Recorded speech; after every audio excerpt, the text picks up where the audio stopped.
मध्य प्रदेश शासन की योजनाएं चलती हैं जिसमें इन लोगों गरीबों को खाद्यान्न भी वितरित किया जाता है।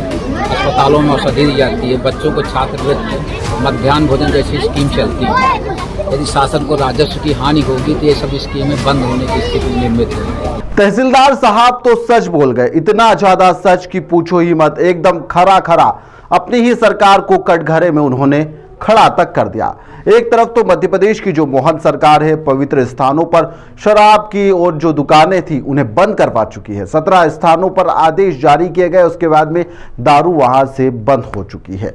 वहीं पर दूसरी तरफ पन्ना के रेपुरा के तहसीलदार ने शराब को लेकर एक अजीबोगरीब बयान दे दिया है।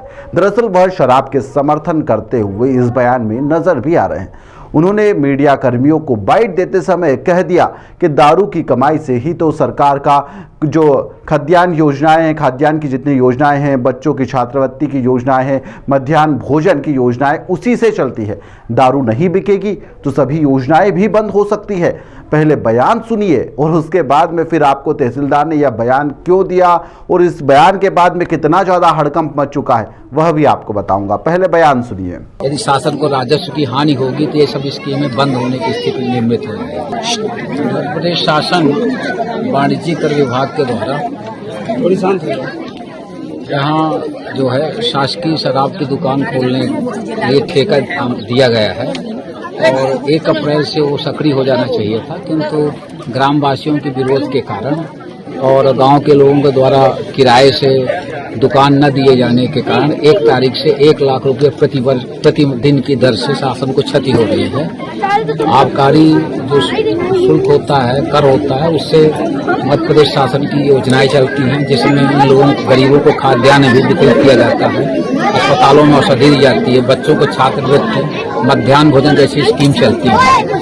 यदि शासन को राजस्व की हानि होगी तो ये सब स्कीमें बंद होने की स्थिति निर्मित हो जाएगी। पन्ना जिले के रेपुरा तहसील के अंतर्गत ग्राम पंचायत बगवार कला में 1 अप्रैल 2025 को नई आबकारी नीति के अनुसार शराब की दुकानें खोलना प्रस्तावित हुआ था, जिसको लेकर ग्रामीण जमकर विरोध कर रहे थे।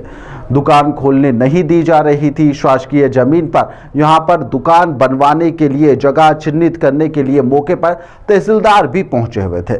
तहसीलदार चंद्रमणि सोनी, जी हां, जिनकी अभी आपने शुरुआत में बाइट सुनी।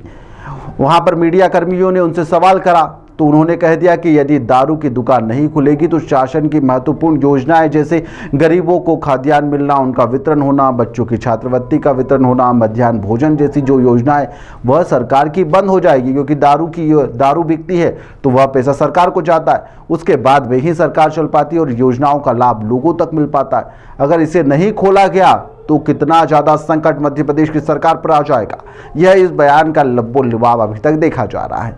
तहसीलदार चंद्रमणि का बयान जैसे ही सोशल मीडिया पर वायरल हुआ तो अब यहाँ पर जो कुछ लोग हैं वह बचते बचाते हुए भी नजर आ रहे, क्योंकि मोहन सरकार यहाँ पर लगातार शराबबंदी को लेकर ऐलान कर चुकी है। 17 जगह हो चुकी है और 17 जगह के बाद अन्य जगहों को करने की बात भी कही जा रही है। दारू की बिक्री में यहाँ पर कर से शासन की महत्वपूर्ण लाभकारी योजनाएं चल रही है। क्या यह बात सच है? मध्य प्रदेश शासन में प्रदेश में 19 पवित्र जो 17 स्थान थे वहां पर शराबबंदी लागू कर दी गई है। ऐसे में यह बयान कहीं ना कहीं अपनी ही सरकार को कटघरे में खड़ा भी करता है। ऐसे में यदि तहसीलदार साहब के ऊपर आगे से अब दबाव भी आ सकता है चंद्रमणि साहब के ऊपर, तो हो सकता है कि वह अपना बयान वापस भी ले ले, क्योंकि जब लोगों ने इस बयान के बाद में जब बयान वायरल हुआ तो लोगों ने फ़ोन लगाना शुरू करा कि आप अपना ये जो बयान है इस बारे में और कुछ क्या कहना चाहते हैं, क्योंकि सरकार को लेकर जो आपने कहा है वह अब सवालों के घेरे में भी है। तो ऐसे में उन्होंने फ़ोन उठाना ही उचित नहीं समझा। फिलहाल के लिए इस खबर में इतना ही। आप देखते रहिए द लपेटा।